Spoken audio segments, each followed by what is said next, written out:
সোনম ৱাংচুকে অনশন ভংগ কৰিলে জেপি নাড্ডাই নিজ হাতেৰে তেখেতৰ অনশন ভংগ কৰালে আৰু প্ৰধানমন্ত্ৰীয়ে তেখেতৰ আশু আৰোগ্য কামনা কৰি টুইট কৰিলে হেন্স প্ৰুভড তেখেত কোনো চাইনিজ এজেন্ট নহয় লগতে দেশৰ ছাত্ৰ ছাত্ৰী সকলকো প্ৰধানমন্ত্ৰীয়ে সম্বোধন কৰিলে ফ্ৰেণ্ডছ বুলি ক'লে তাৰ মানে তেখেত সকলো ইণ্টাৰনেশ্যনেল আৰবান নক্সাল নহয় গতিকে মালিকৰ কথা লৈ অলপমান ৱেইট কৰিব লাগে কিন্তু ৰাজনীতি এতিয়া হ'ব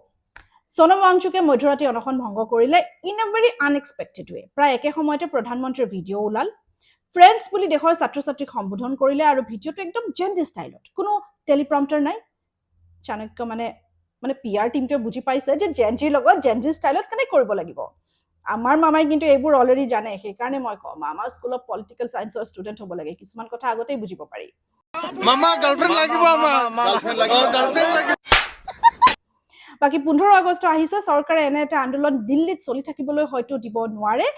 আৰু এতিয়া ছাত্ৰ ছাত্ৰীৰ আন্দোলনত বহু মানুহ সোমাই পৰিছে যি অহৰহ আন্দোলনটোক হিংসাত্মক কৰিবলৈ চেষ্টা কৰা বুলি বহু ইণ্ডিপেণ্ডেণ্ট জাৰ্নেলিষ্ট যোনে যন্ত্ৰ মন্ত্ৰৰ পৰা ৰিপৰ্টিং কৰি আছে তেওঁলোকে অহৰহ নিজৰ ভিডিঅ'বোৰত এই কথাটো কৈ আছে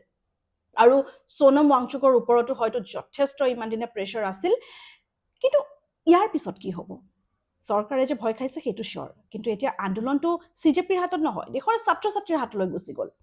কিন্তু সমগ্ৰ দেশৰ বিৰোধী দলসমূহে আন্দোলনটো যোগ দিয়াৰ পাছতো সোনম ৱাংচুকৰ পত্নীয়ে বিৰোধী দলসমূহৰ পৰা দূৰত্ব বজাই ৰাখিবলৈ চেষ্টা কৰা যেন লাগিল কাৰণ যদি আপুনি লক্ষ্য কৰে যদি লক্ষ্য এটাই যদি আন্দোলনটোৰ লক্ষ্য এটাই তেন্তে গণতান্ত্ৰিক সকলো প্ৰতিবাদৰ প্ৰতি সোনম ৱাংচুকৰ প্ৰতি সমানেই ছাপৰ্টিভ হ'ব লাগিছিল কিন্তু তেখেতৰ এই মন্তব্যটোৱে কিছু